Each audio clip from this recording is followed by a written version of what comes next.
Senior صحافی اور تجزیہ کار جاوید چودھری کے مطابق خان شبیر حسن خان راولپنڈی کا مشہور کردار تھا۔ اس کا اصل نام شبیر حسن تھا۔ راولپنڈی میں ٹیکسی چلاتا تھا۔ اس نے بعد ازاں چھوٹے موٹے ٹھیکے لینا شروع کر دیے۔ پیسے آئے تو کونسلر کا الیکشن لڑا اور جیت گیا۔ کاریگر شخص تھا، وہ چند ماہ میں چیئرمین بھی بن گیا۔ فوجی علاقے میں رہتا تھا، افسروں کے ساتھ تعلقات بہت اچھے تھے۔ جنرل ضیاء الحق نے 1985 میں غیر جماعتی الیکشن کرائے تو شبیر حسن نے MPA کا الیکشن لڑا اور وہ فوجی مدد سے 38,000 ووٹوں سے جیت گیا، لیکن اس کی سوچ ٹیکسی ڈرائیور سے اوپر نہ جا سکی، لہٰذا اس نے فوری طور پر اپنے نام کے آگے اور پیچھے خان لگا لیا اور خان شبیر حسن خان کہلوانے لگا۔ وہ ایک دن پشاور روڈ سے گزر رہا تھا، سامنے سے کوئی نوجوان موٹر سائیکل پر گزرا اور خان شبیر خان کی گاڑی سے ٹکرا گیا۔ شبیر حسن نے نیچے اتر کر نوجوان کو پھینٹا لگا دیا۔ نوجوان اسے بتاتا رہا، میں فوج میں لیفٹیننٹ ہوں، مگر شبیر حسن اس وقت تک دونوں سائیڈ سے خان ہو چکا تھا۔ اس نے فوج کا بھی احترام نہ کیا اور شبیر حسن کے لوگوں نے اس کی موٹر سائیکل بھی توڑ دی۔ نوجوان لیفٹیننٹ زخمی حالت میں اپنے میس میں پہنچ گیا۔ وہاں اس وقت 50 لیفٹیننٹ تھے۔ وہ اسے CEO کے پاس لے گئے اور CEO نے نوجوان کو تسلی دے کر بھجوا دیا، مگر کسی قسم کی کارروائی نہ کی۔ لیفٹیننٹس کا خون گرم تھا۔ یہ اکٹھے ہوئے خان شبیر حسن خان کے گھر پہنچے اور اسے اور اس کے کارندوں کو ٹھیک ٹھاک پینٹا لگا دیا۔ یہ خبر اگلے دن پورے ملک میں پھیل گئی۔ محمد خان جنیجو اس وقت وزیر اعظم تھے۔ انہوں نے جنرل ضیاء الحق سے شدید احتجاج کیا، مگر جنرل ضیاء الحق نے ہنس کر معاملہ ٹال دیا۔ اس واقعہ نے بعد ازاں محمد خان جنیجو کی حکومت کی رخصتی میں اہم کردار ادا کیا۔ بہرحال 1988 میں الیکشن ہوئے۔ فوج اس وقت تک شبیر حسن کے خلاف ہو چکی تھی، لہٰذا اس بار اسے 38,000 کی جگہ صرف 191 ووٹ ملے، جس کے بعد وہ خان شبیر حسن خان سے ایک بار پھر شبیر حسن ہو گیا اور لوگوں نے کہنا شروع کر دیا، فوج نے اس کے آگے اور پیچھے دونوں سائیڈ سے خان غائب کر دیا اور یوں وہ چند برسوں میں گمنام کردار بن کر سیاست کی کتاب سے غائب ہو گیا۔ یہ بظاہر چھوٹا سا واقعہ ہے، لیکن یہ واقعہ پاکستانی حقیقتوں کا آئینہ ہے۔ ہم لوگ من و حیثیت قوم ترقی کے بعد خان شبیر حسن خان بن جاتے ہیں، ہمارے اندر تکبر آ جاتا ہے اور ہم اس سے پنگا لے بیٹھتے ہیں، جس کی وجہ سے ہم ترقی کرتے ہیں اور اس کے نتیجے میں ہم چند ہی دنوں میں دوبارہ شبیر حسن بن جاتے ہیں۔ دوسری حقیقت اسٹیبلشمنٹ پاکستان کی سب سے بڑی سیاسی حقیقت ہے۔ آپ خان شبیر حسن خان ہو یا آصف علی زرداری، میاں نواز شریف یا پھر عمران خان، آپ ملٹری اسٹیبلشمنٹ سے لڑ کر کامیاب نہیں ہو سکتے۔ ذوالفقار علی بھٹو اس حقیقت کی خوفناک مثال ہیں۔ بھٹو صاحب بلا شبہ پاکستان کے مقبول ترین لیڈر تھے اور وہ مقبولیت کے الزام میں فوج سے لڑ پڑے تھے اور اس کے بعد ان کے ساتھ وہ ہوا جو دشمن کے ساتھ بھی نہیں ہونا چاہیے تھا۔ محترمہ بے نظیر بھٹو اور آصف علی زرداری کے لیے بھٹو صاحب کی قربانی کا اشارہ کافی تھا۔ انہوں نے کبھی اسٹیبلشمنٹ سے ٹکرانے کی غلطی نہیں کی۔ محترمہ بے نظیر بھٹو 1988 میں وزیر اعظم بنی تو army chief general Aslam Beg نے انہیں حلف سے قبل کھانے پر بلایا۔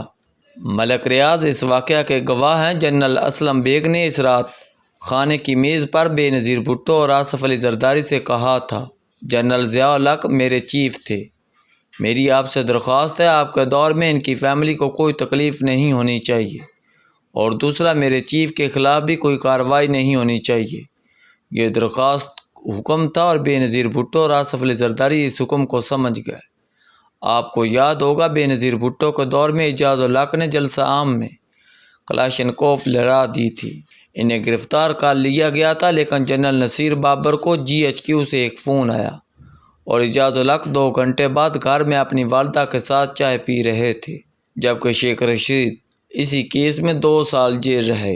میاں نواز شریف بھی 3 بار اقتدار سے فارغ ہوئے اور تینوں مرتبہ فوج سے مخاصمت وجہ بنی، لیکن میاں نواز شریف نے بھی اس لڑائی کو کبھی فوج سے جنگ میں تبدیل نہیں ہونے دیا۔ ان کی وجہ جنرل آصف نواز جنجوعہ سے لڑائی تھی، لیکن یہ جنرل عبدالوحید کاکڑ کے ساتھ کمفرٹیبل تھے۔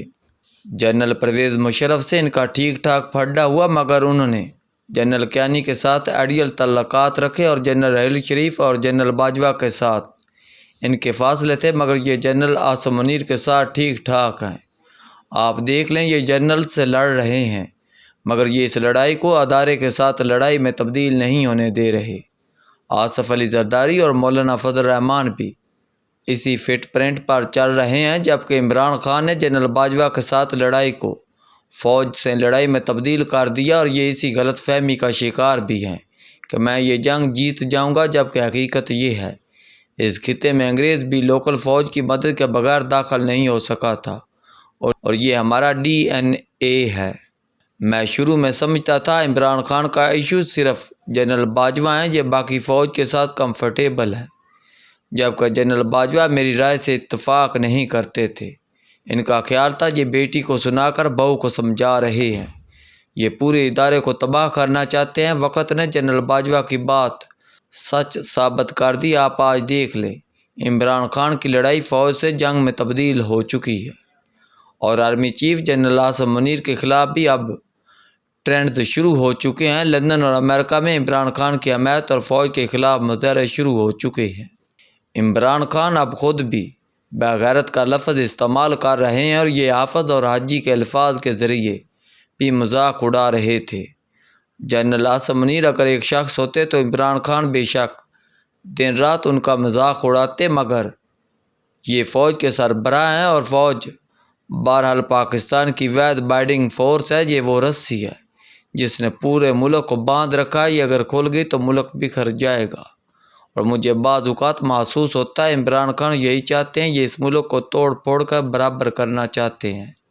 آپ کو اگر یقین نہ آئے تو دل پر ہاتھ رکھ کر جواب دیجئے، عمران خان کی آخر فوج کے ساتھ کیا لڑائی ہے؟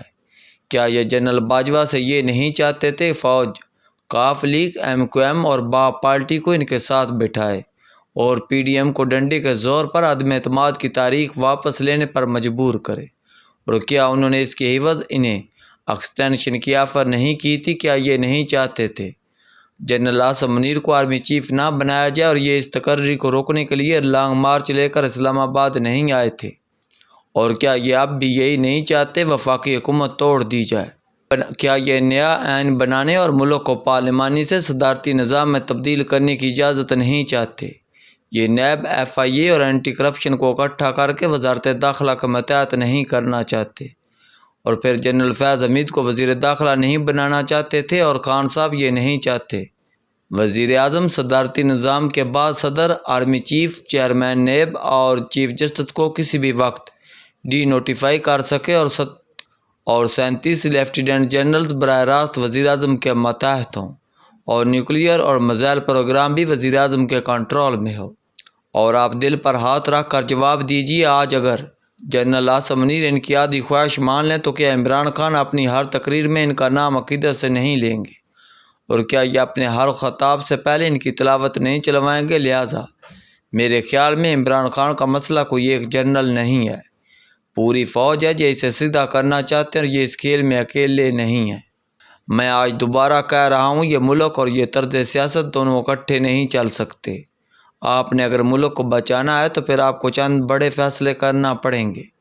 آپ عمران خان کے ساتھ بیٹھیں یا پھر ملک میں 2-4 سال کے لیے سیاسی تاریخوں پر پابندی لگا دیں۔